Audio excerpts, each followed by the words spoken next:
Di suatu pagi yang cerah, di sebuah kota yang indah, seorang pria tengah sibuk memperbaiki restorannya.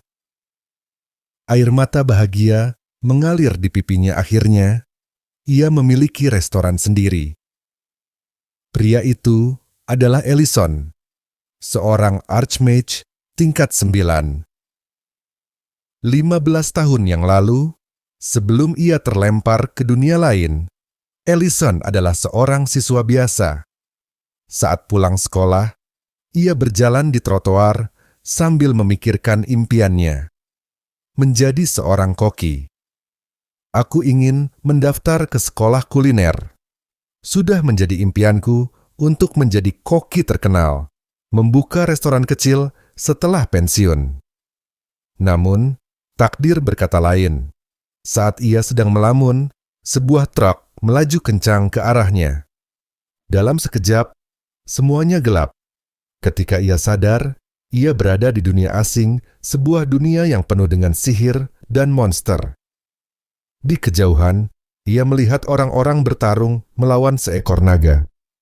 Sebelum ia bisa memahami situasi, seorang pria tua menepuk bahunya. Kuatkan dirimu. Jika kau tertinggal dalam evakuasi, kau akan mati di jalan. Ellison mengikuti rombongan pengungsi dan bertanya kepada pria tua itu, "Di mana aku?" Pria itu menatapnya aneh, lalu menjawab, "Kau orang luar, ya? Pakaianmu cukup unik. Ini adalah kota Greg yang terletak di pinggiran Kekaisaran Leuven." Saat itu, naga merah tiba-tiba menyerang. Kekacauan melanda kota. Para tentara bayaran melarikan diri, dan para ksatria mulai berjatuhan.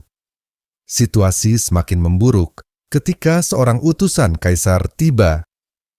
Dengarkan, nasib kekaisaran sedang dipertaruhkan. Tidak ada tempat untuk lari. Jika ingin bertahan, kalian harus bertarung. Suasana berubah drastis. Para pengungsi yang putus asa kini dipenuhi semangat juang.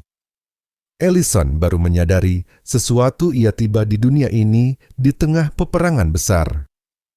Karena semua laki-laki berusia 17 hingga 45 tahun wajib masuk militer, ia pun terpaksa bergabung. Saat pelatihan, instruktur militer memperhatikan bakat sihirnya. Setelah menyelesaikan pelatihan, ia ditugaskan ke pasukan sihir. Meski begitu, kehidupan di militer tidaklah mudah. Saat makan siang, Ellison terkejut.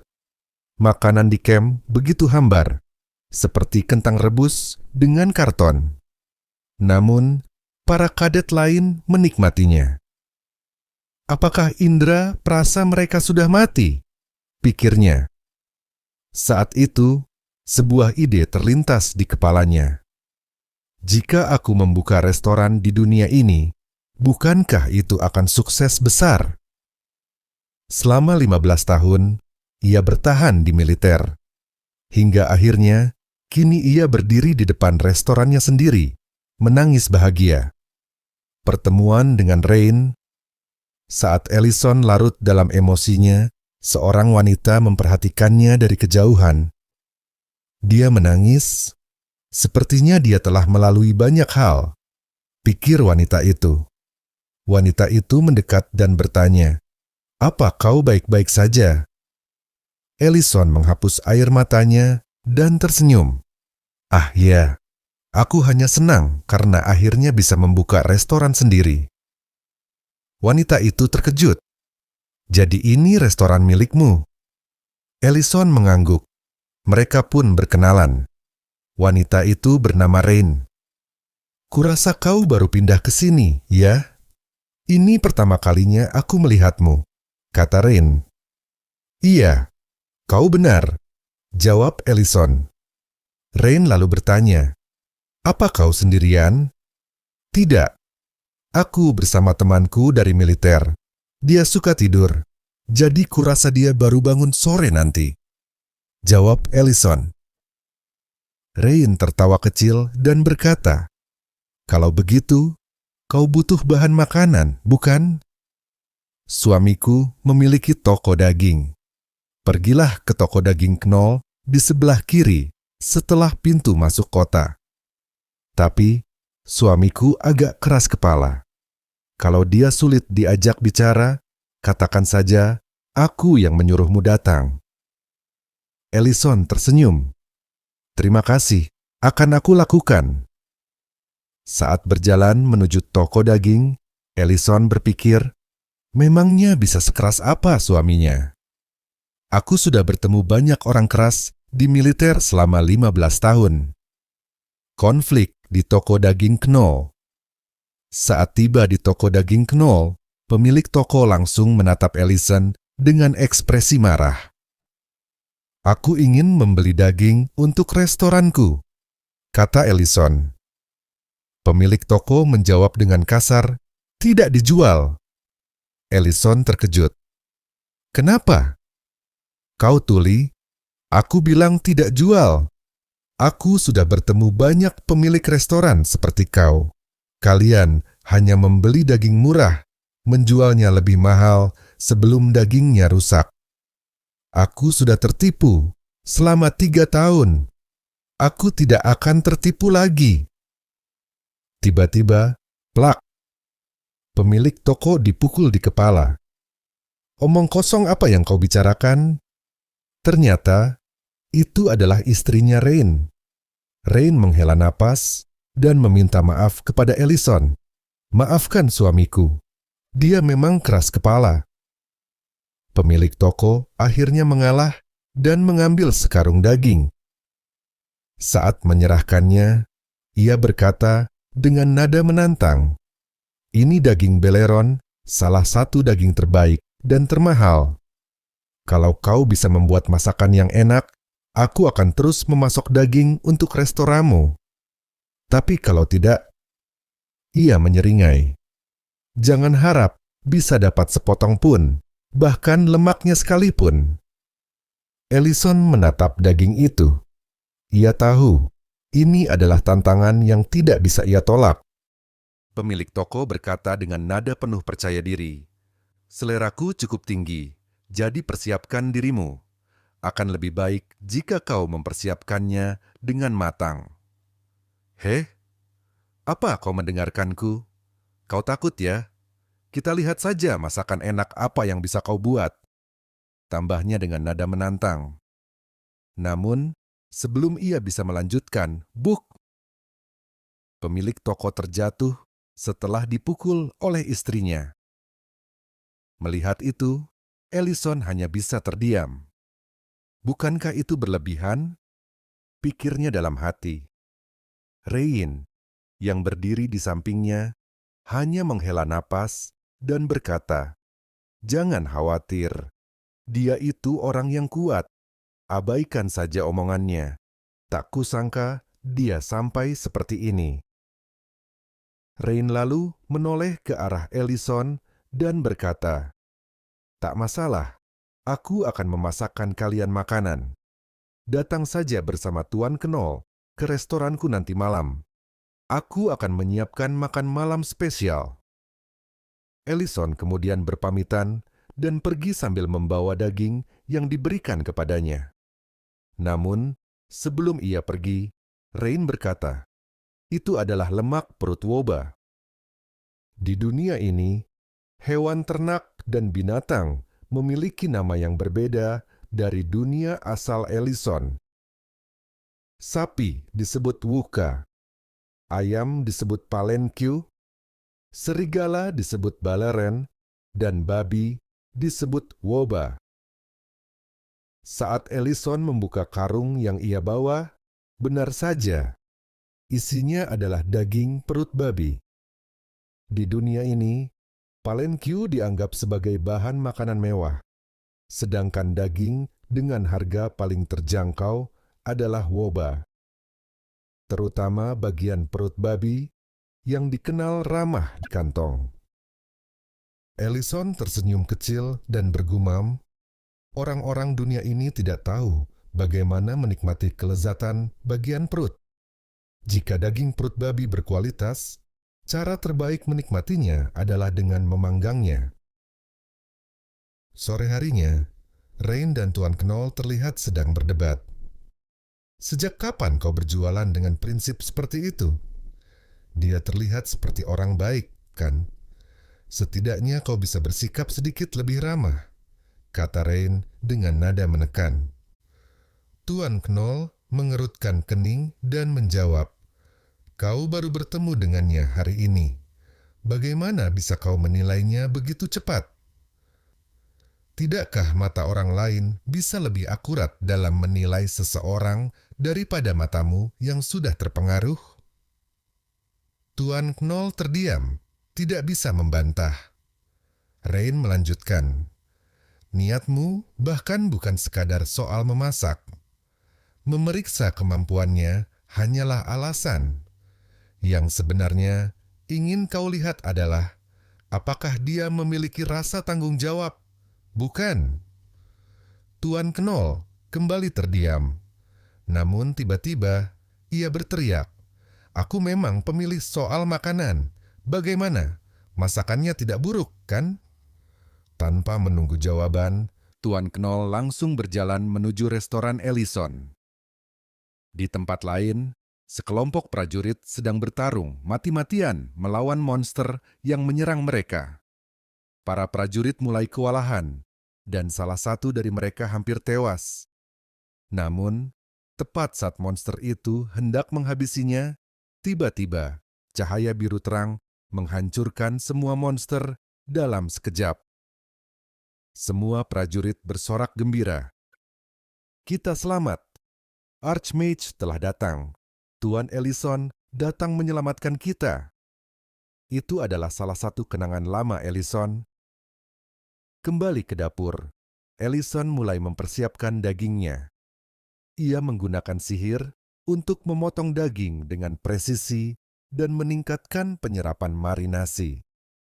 Karena daging ini akan dipanggang, kadar air di permukaannya akan cepat menguap, menciptakan tekstur renyah yang sempurna. Saat daging hampir matang, lonceng pintu restoran berbunyi. Rain dan Tuan Knoll telah tiba.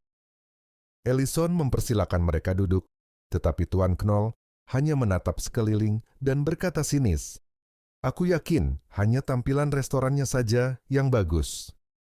Mendengar itu, Rain langsung menyuruhnya diam. Di dapur, Ellison menuangkan sedikit minyak ke wajan, lalu mulai memanggang daging perut babi. Suara percikan minyak memenuhi ruangan, mengeluarkan aroma lezat yang menggugah selera.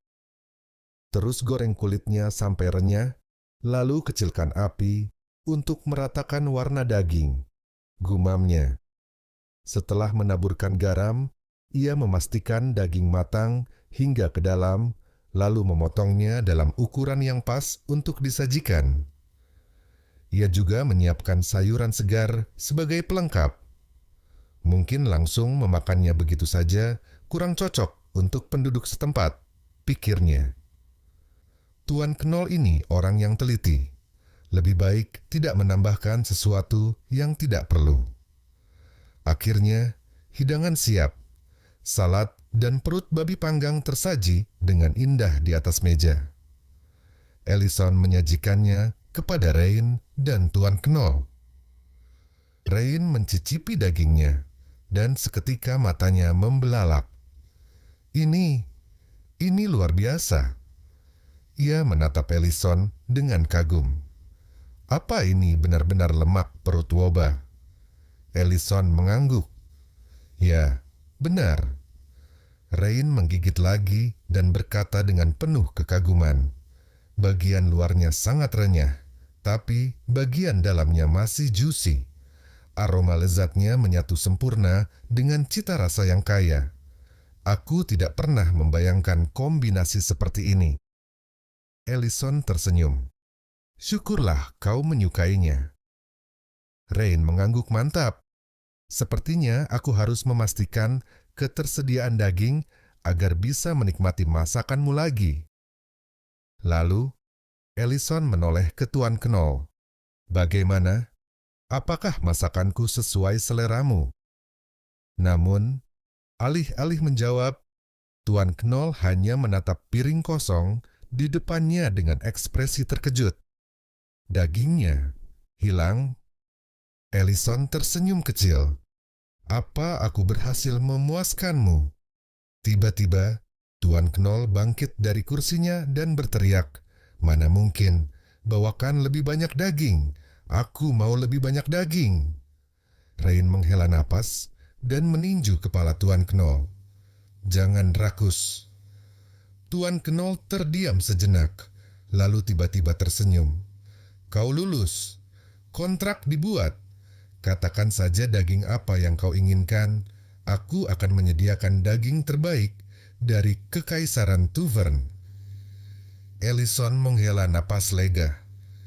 Rain pun tersenyum, lalu mereka berjabat tapak tangan, menandakan awal kerja sama mereka. Namun, tak lama setelah itu Tuan Knoll kembali berseru, "Tapi aku tetap mau tambahan daging." Ellison tertawa kecil. "Sepertinya ini bisa dianggap sebagai awal kesuksesan bisnisku." Di tempat lain, seorang gadis yang merupakan teman Ellison mencium aroma daging yang lezat. Matanya terbuka perlahan. Ada bau makanan enak." Ia pun bangun dari tidurnya, terpikat oleh aroma yang menggoda. Sore di pinggiran kota Drake. Sudah seminggu sejak pembukaan restorannya, dan Ellison kini mulai beradaptasi dengan kehidupan barunya. Restoran miliknya ramai oleh pelanggan yang datang untuk menikmati hidangan, terutama daging perut woba yang menjadi favorit banyak orang. Sebelum pergi, para pelanggan selalu memuji rasa makanan di restoran Ellison. Saat malam mulai menjelang, Ellison membersihkan dapurnya dan mengecek persediaan bumbu serta rempah-rempah. Ternyata, stoknya sudah habis. Semua orang tahu betapa pentingnya bumbu dalam memasak. Namun, di dunia ini, rempah-rempah sangat langka dan mahal. Tidak seperti di dunia asalnya, di mana bumbu bisa digunakan dengan bebas. Di sini, kualitas dan pilihan produk sangat terbatas. Ellison menghela napas, lalu mengeluarkan beberapa koin dan menaruhnya di atas lingkaran sihir. Ia mulai merapalkan mantra, dan seketika lingkaran sihir itu bercahaya biru terang. Beberapa saat kemudian, makanan dan minuman dari dunianya muncul di hadapannya. Sejujurnya, Ellison menemukan mantra ini saat ia mencoba mencari cara untuk kembali ke dunia asalnya. Sayangnya, mantra ini belum sempurna. Alih-alih membawanya pulang, mantra ini justru hanya bisa menarik produk-produk dari dunia asalnya. Merasa bersalah karena hanya mengambil produk tanpa membayar, Ellison akhirnya memutuskan untuk mengirimkan koin emas sebagai gantinya. Namun, ada satu kelemahan lain. Makanan segar seperti daging, telur, atau sayuran akan tiba dalam kondisi busuk. Namun, produk olahan seperti bumbu dan minuman sepertinya tidak mengalami masalah. Entah mengapa. Selain itu, mantra ini sangat menguras energi. Bahkan Ellison yang menyandang gelar Archmage hanya bisa menggunakannya sekali sehari. Setelah selesai, Ellison membuka kulkas, mencari bir untuk menemani istirahatnya. Namun, saat ia memeriksa isinya, kosong. Wajahnya langsung menggelap. Jangan bilang. Saat itu juga, Ellison menoleh ke arah Rurin, teman wanitanya, yang sedang duduk santai. "Jadi ini perbuatanmu?" Ellison menatapnya tajam. Rurin, yang merupakan seorang naga, hanya mengangkat bahu. "Itu bayaran karena kau tidak menyisakan makanan enak untukku kemarin." Ellison mendengus kesal, lalu tanpa ragu memukul kepala Rurin. "Aduh, kau ini kasar sekali." Rurin merengek kesal. Jangan main-main. Kau menghabiskan semua bir di kulkas tanpa izin, gerutu Ellison.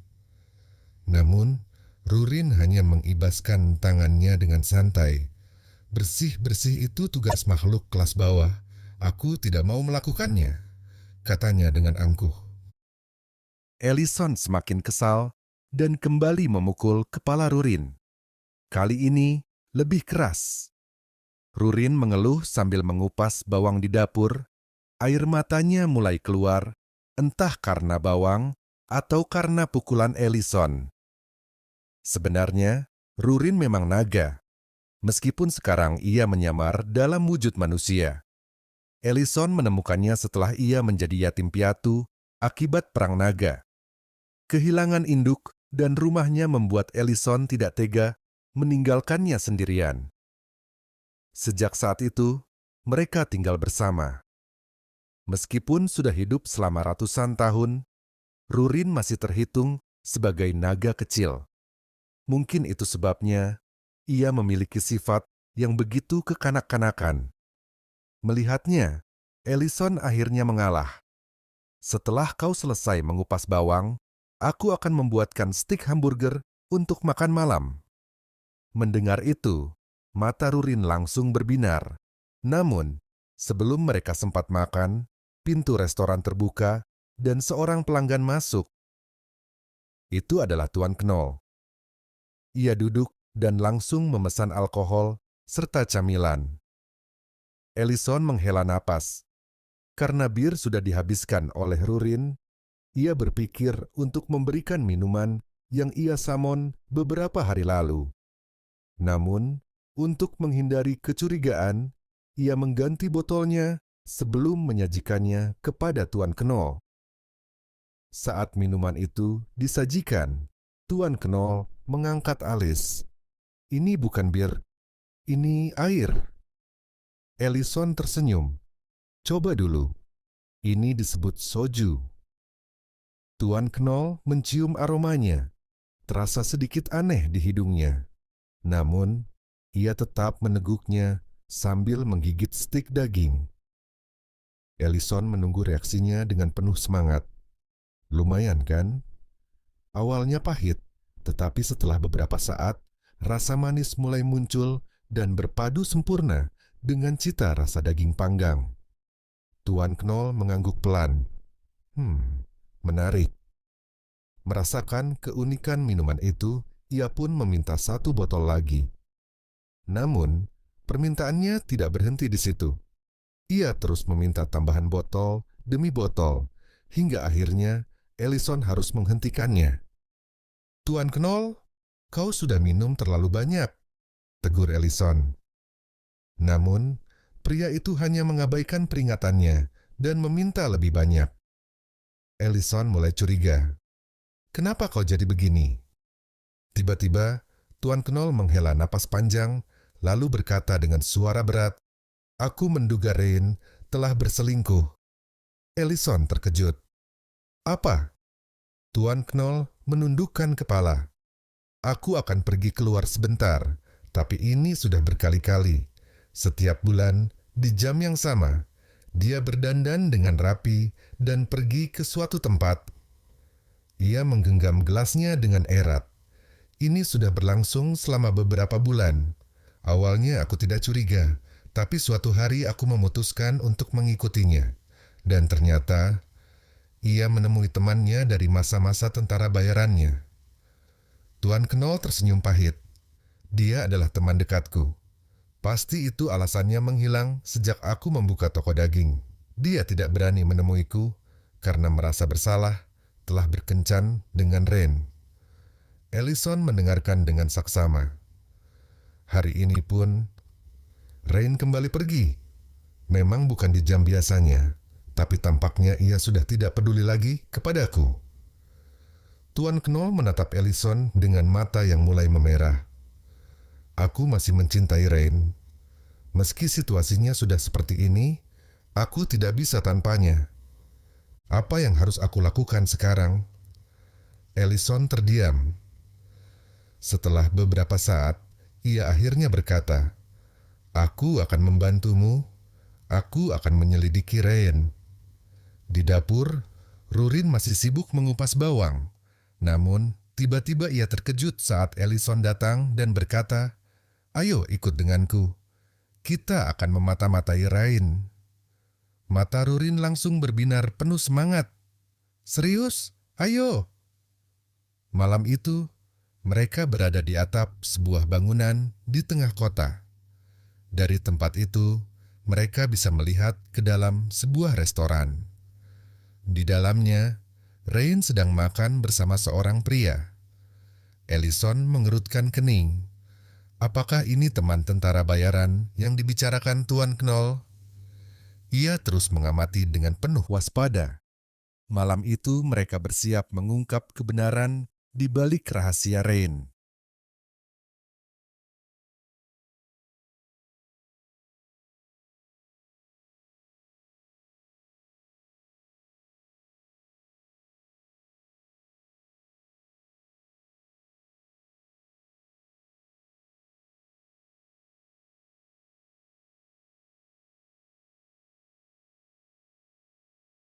Ellison berkata kepada Rurin, "Apakah engkau melihat wanita dan pria di sebelah sana?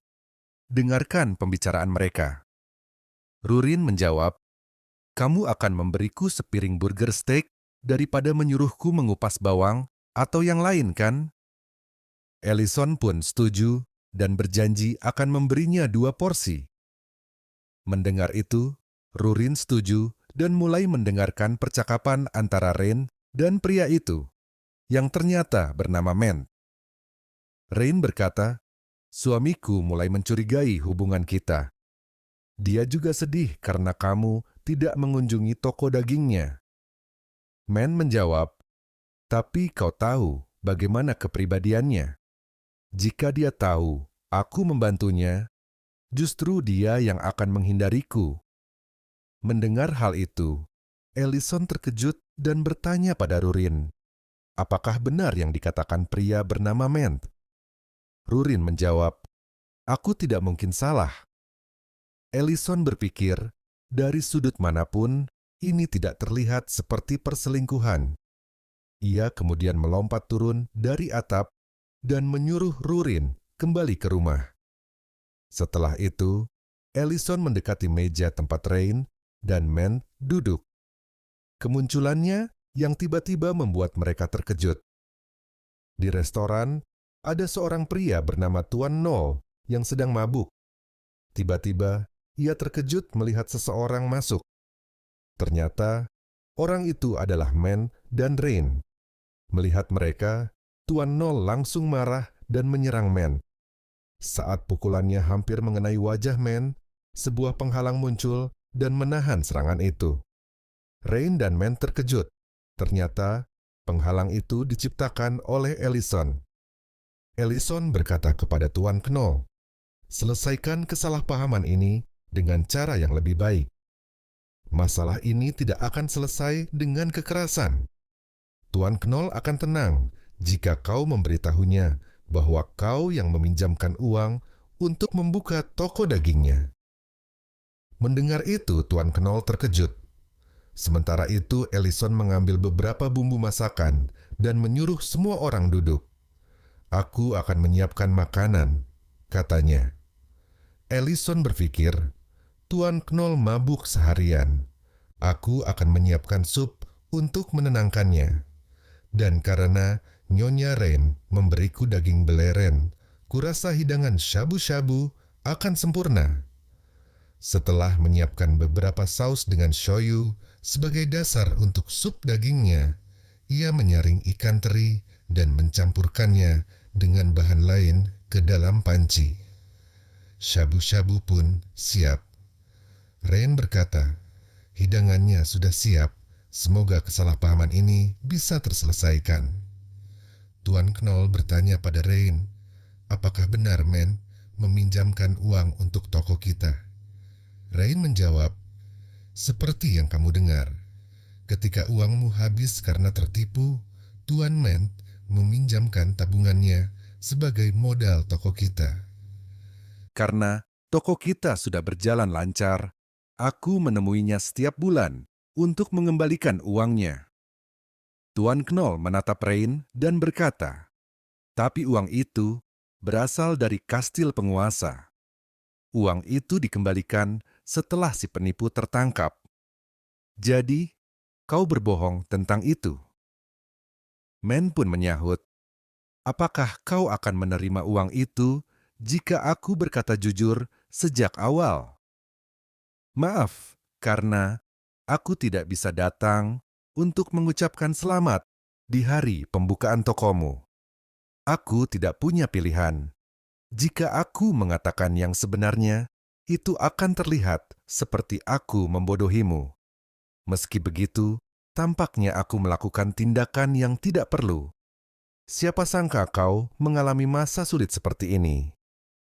Tuan Knoll terdiam, lalu berkata, bukankah dulu kau bilang punya rencana setelah pensiun sebagai tentara bayaran? Tiba-tiba, makanan disajikan tepat di depan Tuan Knoll, membuatnya dan Man terkejut. Ellison kemudian mengajari cara makan hidangan tersebut dengan benar. Saat Man mencicipinya, ia tersenyum dan menawarkannya kepada Tuan Knoll. Tuan Knoll mencoba makanan itu dan tampak terkejut. Lalu, Man bercerita, apakah kau ingat pertempuran di Perun? Waktu itu, kau tertusuk pedang saat melindungiku. Aku masih mengingat kejadian itu dengan jelas. Kita kehabisan persediaan makanan dan senjata karena pertempuran berlangsung lebih lama dari perkiraan. Satu-satunya yang tersisa hanyalah sup hambar. Aku kemudian menangkap seekor belereng liar. Meskipun aku langsung pingsan setelah menangkapnya, dagingnya tetap kami masak. Rasanya hambar dan teksturnya keras. Tapi itu lebih baik daripada tidak ada makanan sama sekali. Man melanjutkan, kau bertanya, kenapa aku membantumu meskipun aku sudah punya rencana setelah pensiun? Jawabannya sederhana, aku tidak punya rencana. Tidak ada yang lebih penting dibanding membantumu. Mendengar itu Tuan Knoll menitikkan air mata dan meminta maaf kepada Man. Ellison hanya tersenyum melihat mereka berbaikan. Sementara itu, Rurin menagih janji Ellison untuk membuatkan steak hamburger. Namun, Ellison beralasan, ini masih sore. Aku akan membuatkannya nanti. Rurin pun marah. Sekarang sudah malam. Bisa-bisanya kamu memperlakukanku seperti ini setelah aku membantumu. Tiba-tiba Man masuk. Dan Ellison buru-buru menutup mulut Rurin. Man memuji hidangan Ellison dan ingin menanyakan sesuatu. Ellison terkejut dan penasaran. Man kemudian berkata, kelompok tentara bayaran kami baru saja menerima permintaan untuk mengawal seorang pejabat penting. Jadi kami ingin makan malam untuk merayakannya sebelum berangkat. Kalau kau tidak keberatan, bisakah kami mengadakan makan malam itu di restoranmu? Mendengar itu, Ellison tampak cemas. Palenque adalah makhluk yang berbeda dari ayam di dunia ini. Namun, perlakuan terhadapnya sangat berbeda dibandingkan ayam biasa. Palenque sering berpindah habitat, membuatnya sulit ditemukan. Mereka juga sangat cepat dan sulit ditangkap, sehingga daging Palenque dianggap berharga dan langka. Ellison yang tengah memburu Palenque terlihat kesal dan hampir saja membakar seluruh hutan karena tidak berhasil menangkapnya. Tuan Knoll pun berkata, Palenque, serius kau menganggap mereka ada? Jika ada orang yang berhasil menangkap dan menjual Palenque, itu sama seperti menemukan tambang emas. Mendengar itu, Ellison merasa sedikit kecewa, yang membuat Tuan Knoll marah. Ia lalu menyarankan Ellison untuk pergi ke hutan Remon untuk menangkap Palenque. Itulah alasan Ellison menuju ke sana. Namun, menangkap Palenque terbukti sangat melelahkan. Karena itu, ia meminta bantuan Rurin. Rurin setuju, dengan syarat Ellison harus mencuci piring untuk sementara waktu. Rurin kemudian mengeluarkan aura naga dan mengarahkannya ke Palenkyu, yang membuat makhluk itu mati seketika. Dengan sombong, Rurin berkata, "Bagaimana? Menakutkan, bukan? Nasibmu akan seperti Palenkyu jika tidak makan jantung naga." Ellison menjawab, "Sudah dibilang, aku terlanjur memakannya. Tapi itu memang berguna. Tolong tangkapkan 15 ekor lagi." Setelah selesai menangkap Palenkyu, Rurin meminum bir sementara Ellison sibuk memotong ayam dan memasak untuk para tamu tentara bayaran. Saat para tentara bayaran berkumpul di restoran, banyak yang meragukan selera Men. Namun, ada satu pemula dari kelompok tentara bayaran Men bernama Milten yang sangat mempercayai Men. Setelah berbincang-bincang, makanan dan minuman pun tiba. Ellison yang mengantarnya. Tuan Men memperkenalkan Milten, pemula dalam kelompok tentara bayaran. Milten berkata, "Aku sudah mendengar tentangmu. Senior sangat memuji restoran ini. Aku benar-benar menantikan masakanmu." Ellison kemudian menyajikan makanan di atas meja dan mengungkapkan bahwa itu adalah daging Palenkyu. Milten terkejut, karena Palenkyu sangat sulit ditangkap. Setelah mencicipinya, para tentara bayaran Men mengakui bahwa ini adalah restoran terbaik dan memuji masakan Ellison. Ellison kembali ke dapur dan meminta bantuan Rurin untuk menyajikan makanan. Namun, Rurin bersikap angkuh dan enggan membantu, yang membuat Ellison kesal. "Kalau kau tidak mau membantu, masih ingatkan janji kita?" ujar Ellison, membuat Rurin terdiam.